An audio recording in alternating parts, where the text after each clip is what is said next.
It's crucial for HSPs to balance the removal of content with the protection of freedom of expression.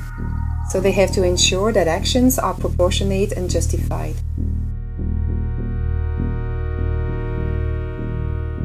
Hi, and welcome back to the Tech Terror Takedown podcast, where we explore the latest trends and insights in the fight against online extremism and terrorism.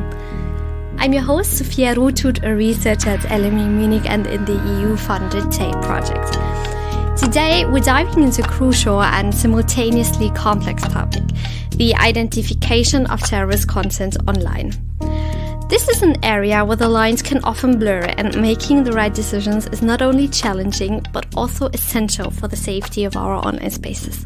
I'm thrilled to have with us today Professor Catherine Bouko. Catherine is an Associate Professor of Communication and French at Ghent University in Belgium. Her research focuses on political communication, extremism and citizenship on social media, with a special emphasis on image-based communication. Catherine is also part of the TAPE project, and in this role, together with my colleagues from LMU, the team at TAT and myself, we focus on equipping hosting service providers with knowledge and tips on how to deal with terrorist content, in line with the TCO regulation, about which we learn more in episode 3 from Friederike Wegner. In this subsequent episode, Catherine will guide us through the complexities of defining and identifying terrorist content. Catherine, thank you so much for joining us today. It's great to have you on the podcast. Hello, Sophia. Thank you for inviting me here. To begin, Catherine, could you start by explaining how terrorist content is defined under the TCO regulation, and what are the key factors that hosting service providers, abbreviated with HSPs, should keep in mind when applying this definition in their work? The TCO regulation comprises 4 dimensions, and each of them is sufficient to consider content as terrorist. So terrorist content is material that either first incites the commission of terrorist offenses, or second, solicits participation in terrorist activities, or third, provides instructions for the making or use of explosives, firearms or other dangerous substances, or 4, constitutes a threat to commit a terrorist offense. We explain the TCO definition of terrorist content in more details in the 2-hour TATE online course, which is free and which I highly recommend to our listeners. Okay, so what are the key elements to consider when assessing a piece of content as terrorist? I would say that there are 4 key elements to consider. So the first one is contextual interpretation. HSPs need to consider the context in which the content is shared, so including the intent behind the message and its potential impact.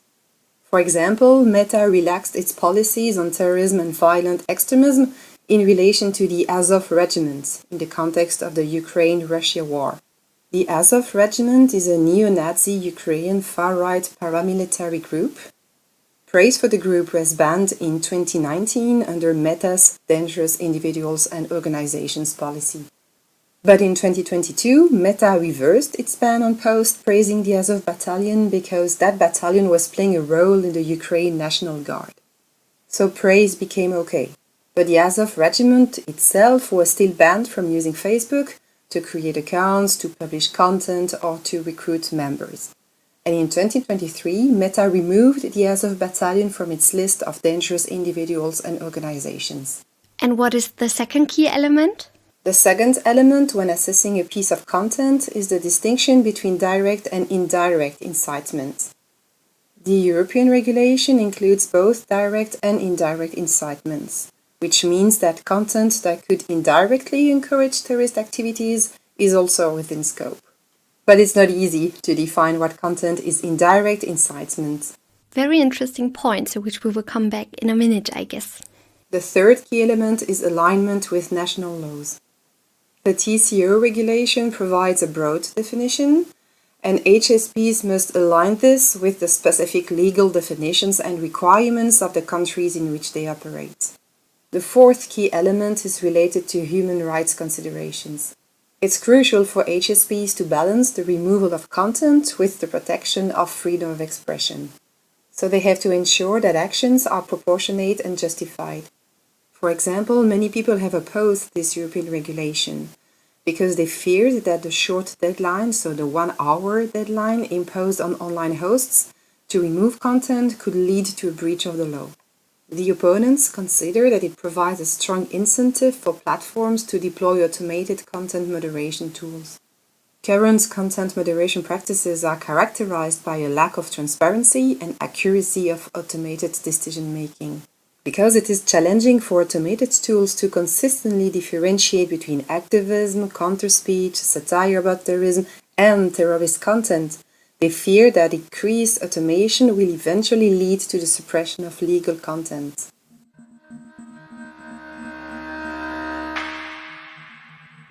Distinguishing between propaganda and neutral information can be incredibly challenging, I guess, especially when the content falls into a gray area. Could you elaborate on how this distinction can be made and how hosting service providers might develop effective strategies to navigate these complex or these borderline cases? Propaganda typically involves content that explicitly or implicitly supports, justifies, or glorifies terrorism or violent extremism. It may also aim to recruit or radicalize individuals.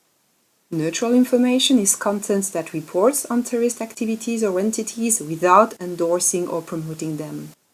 This could include journalistic reporting, academic analysis, or neutral discussions on the impact of terrorism. Extremists and terrorists use tactics that complicate that distinction. For example, a circumvention technique is to use news logos to display their content as journalistic in nature. For example, pro-ISIS accounts have overlaid an ISIS video release with the official BBC News logo. So it makes it challenging to determine whether the content in question is a credible news report about a group or a piece of terrorist propaganda. And this challenge is complicated as legitimate news agencies often include short clips of ISIS video releases in their reporting for illustrative purposes.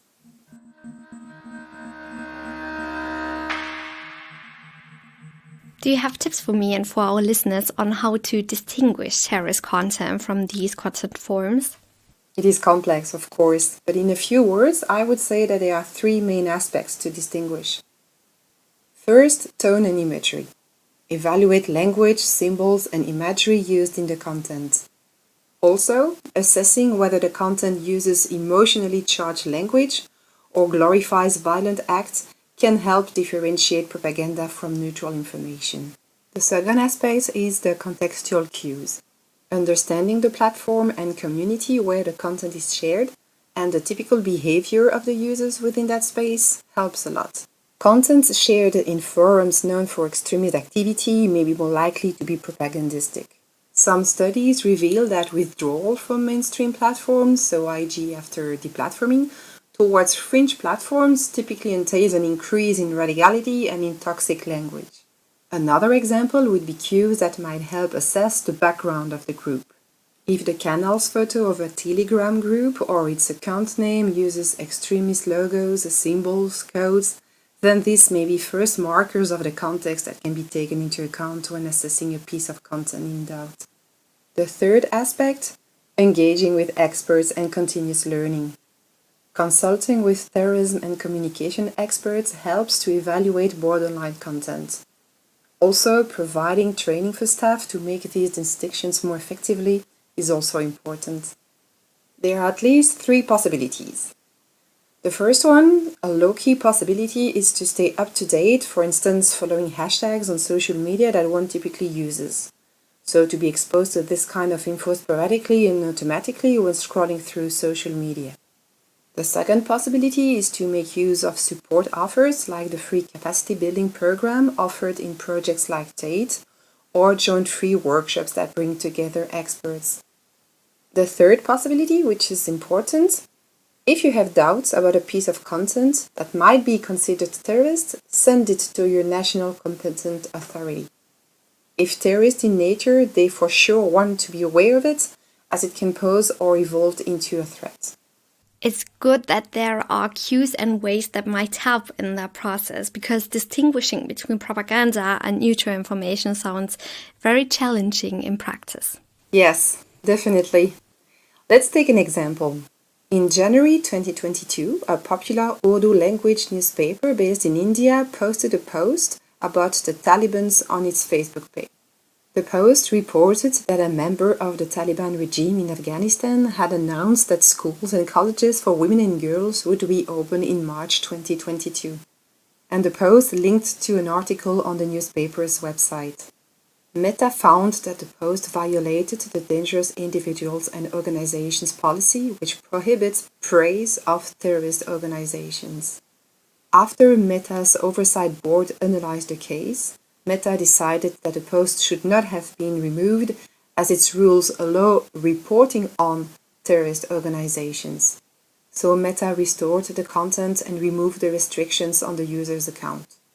As I said, the Dangerous Individuals and Organization Community Standard prohibits praise of certain entities, including terrorist organizations.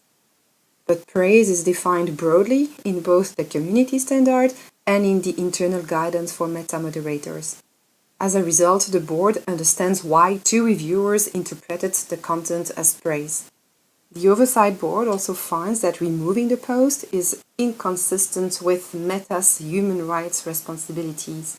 It restricts freedom of expression and the right to impart and receive information, including on terrorist groups. So, what are the key takeaways from this case then? I would focus on 3 elements. First, clarifying that neutral intent in referring to terrorist organizations is allowed is recommended. What is also recommended is clarifying that neutral discussions about the human rights of designated individuals or members of designated dangerous entities is also allowed. Second, we see that the definition of praise is challenging. Positive statements are possible depending on the context. Therefore, the terms of services should not indicate that positive statements as a whole are not permitted. And third, we see that human moderation and specialist knowledge is key in a case such as this one. Its interpretation is highly influenced by the context in which the positive nature of the statement is assessed. And in addition, Meta encountered technical problems to moderate that post because they did not have enough staff members who understood Urdu in their team at that moment.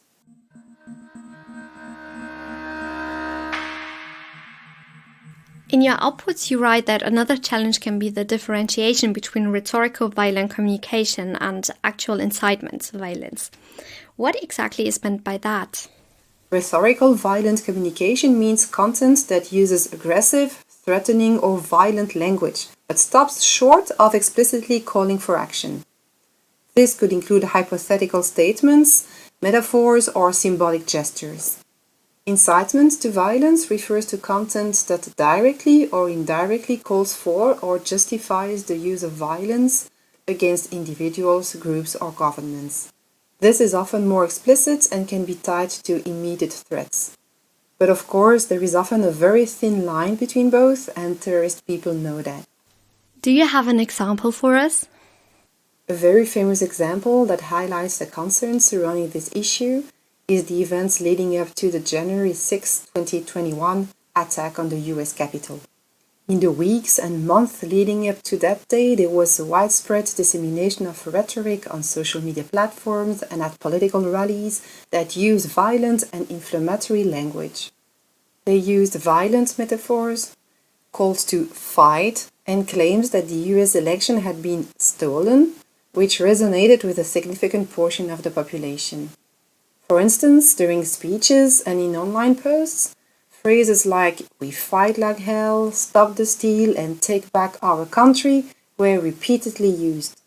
While some argued that these phrases were metaphorical or rhetorical, meant to energize supporters or express strong opposition, they were nonetheless interpreted by some as literal calls to action. What began as rhetorical communication resulted in real violent action. This example is concerning because it illustrates how rhetorical violent communication can blur the lines between free speech and incitement to violence. When such rhetoric is repeated in highly charged environments, it can motivate individuals to take extreme actions. They believe they are justified or even encouraged by the language used by leaders or influencers. I guess the potential for misinterpretation is an essential mechanism here. Yes, because even if the speaker's intent is not to incite violence, their words might be interpreted that way by others, leading to real-world harm. For more examples and practical tips, I recommend to follow our Tate online course.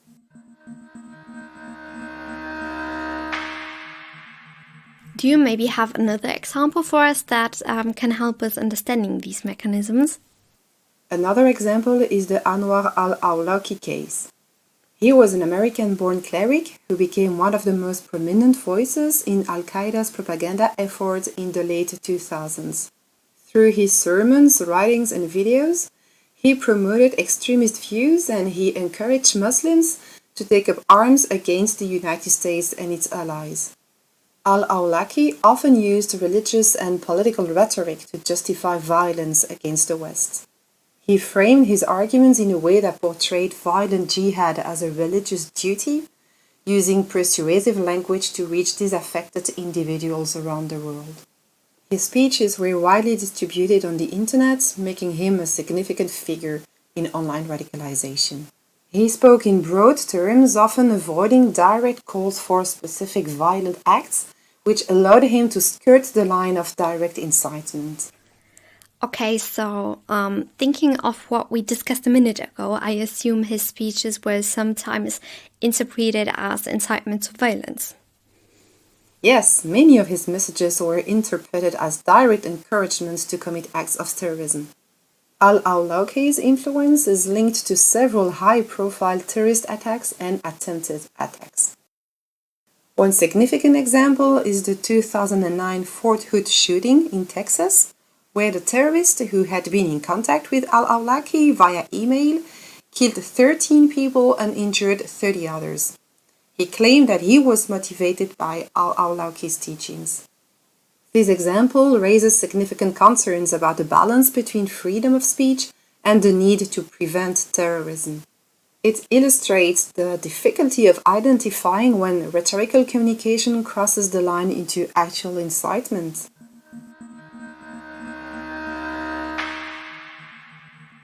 Okay, so then let's finally take a more practical, preventative and counteraction perspective. What tips can you give tech platforms, especially smaller ones that, maybe lack personnel and resources to deal with these challenges associated with the identification of terrorist content on their platforms? I would suggest 6 tips. The first one is to make use of free tools and resources. Small platforms can take advantage of free or low-cost tools that help to identify non-terrorist content automatically. Collaboration with trusted flaggers is also a possibility. Partnering with trusted flaggers who can assist in identifying problematic content is a cost-effective way to enhance content moderation without needing a large in-house team. The second tip is simplifying reporting mechanisms. HSP users can help them. I encourage to implement simple and efficient user reporting mechanisms that can quickly escalate potential terrorist content to moderators.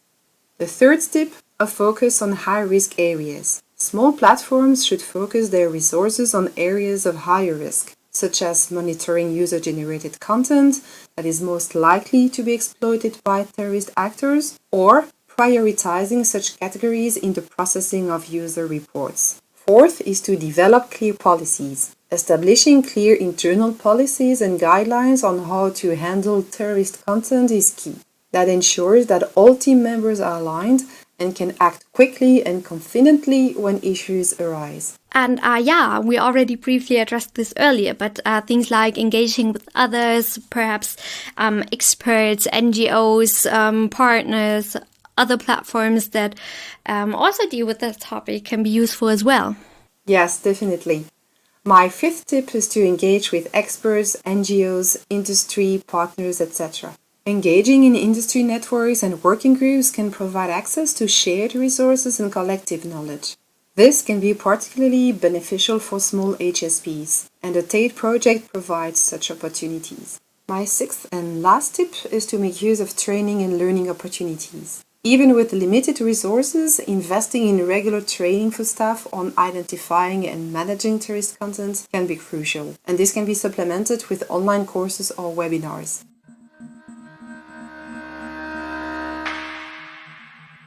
Thank you, Catherine, for joining us today. Identifying terrorist content online as such will certainly remain a challenge in the future. It is a nuanced and crucial task, and your guidance will for sure be helpful to those facing this task. Thank you. You're more than welcome. For our listeners, if you're interested in diving deeper into this topic, be sure to check out the free online course that Catherine just mentioned, which offers training in this task and provides you with a lot of background information. In round and about 3 hours, you will certainly learn a lot and can furthermore get a certification afterwards. You will find the link to it in the show notes, of course. Thank you so much for tuning in. Until next time, take care, everyone. Goodbye.